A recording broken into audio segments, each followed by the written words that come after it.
patterns and sequences and tricks and techniques. So the जो students थे उनकी memory काफ़ी पावरफुल रहनी चाहिए थी, क्योंकि ये एक ही ज़रिया था, क्योंकि ये जनरेशन में आगे पास होने वाली थी ये चीज़ें वर्सेस या और इन्हें कहीं लिखा नहीं गया था। जब तक इन्हें लिखा नहीं गया था तब तक इन्हें मेमोरी टू मेमोरी ही ट्रांसफ़र करना पड़ता था। इसलिए इसे सीखना अच्छे तरीके से और मेमोरी मेमोरी अच्छी होना इसके लिए काफ़ी ज़रूरी था। और जो स्टूडेंट्स थे गुरुकुल के उन्हें सिखाया जाता था, अलग-अलग स्टाइल्स सिखाए जाते थे, चांट्स करने के मतलब मंत्र जाप करने के, उच्चार करने के, जो वर्सेस थे, जो श्लोक्स थे, उन्हें बोलने के लिए अलग-अलग तरीके के उनको स्टाइल्स या ढंग सिखाए जाते थे, जिनकी वजह से उन्हें वो याद रहे वो मंत्र। तो मंत्र चैंटिंग करने के 2 स्टाइल्स थे, एक थी प्रकृति और एक थी विकृति। तो जो मंत्रस का था वो उनका एक पैटर्न होता था, जैसे कि 2 1 3 2 ऐसे तरीके से पैटर्न्स होते थे प्रकृति और विकृति स्टाइल के। तो आप सबसे पहले हम लोग एक काम करते हैं, मंत्र की जगह एक कोई भी एक सॉन्ग लेते हैं, जैसे world most famous song happy birthday to you.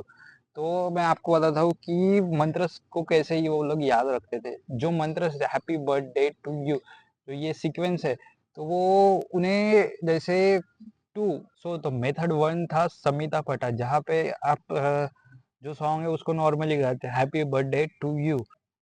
और मेथड टू था जो कि था क्रमः पठा, जिसे आप एक पेयर्स में गाते हो, 1 2 2 3 3 4 ऐसे कुछ पेयर्स में आप मंत्र को गाते हो। तो जब हम उन्हें पेयर्स में गाते थे या कुछ उन पैटर्न्स में गाते थे, तो वो कुछ ऐसे सिंग होता था कि टू हैप्पी यू बर्थडे ऐसा कुछ होता था, या जिस तरीके से सीक्वेंस होता था वो वैसा होता था। और विकृति स्टाइल्स में भी कुछ मेथड्स होते थे। मेथड वन था कि जटापद, यहाँ पर भी पैटर्न्स होते थे, जैसे 1 2 2 1 ऐसे कुछ पैटर्न्स होते थे। और यहाँ पे भी एक मेथड टू था जिसका नाम था घना पथा। तो इतना ज़्यादा कंसंट्रेशन करके पढ़ने की ज़रूरत क्यों थी? क्योंकि जब आप अगर कुछ रॉन्ग हो जाता था, तो वो उस पैटर्न के थ्रू उसे वापस आँखें बंद करके उसे पैटर्न में ला के वो चेक कर सकते थे कि कहाँ पे गलती हुई है और कहाँ पे वो उन्हें सुधार करना है इसके लिए।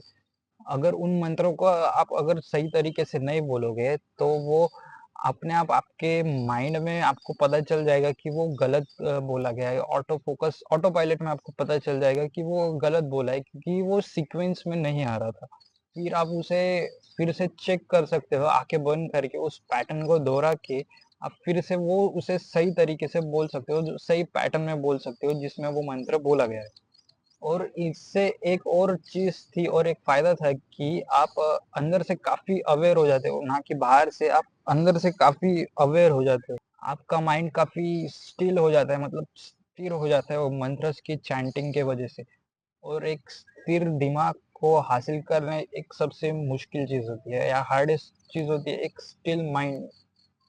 और जो वैदिक सीकर्स थे, वो उनका ऐसा मानना था कि ये वो वही फर्स्ट स्टेप है जिससे आप खुद को असली में जानते हो, रियली हु यू आर, मतलब आप कौन हो इससे आप जानते हो। यही फर्स्ट स्टेप थे, जो वैदिक सीकर्स लोग भी बोलते हैं। Finding the most powerful most divine part of yourself, मतलब खुद का सबसे शक्तिशाली और खुद का सबसे दिव्य रूप देखने का, यही एक फर्स्ट स्टेप है। इसकी मदद से आप कोई भी गोल एक अचीव कर सकते हो, जब आपका माइंड एक लेजर शार्प फोकस हो जाता है, जब वो आप मंत्र चैंटिंग करते हो उसके वजह से, या जो वो पैटर्न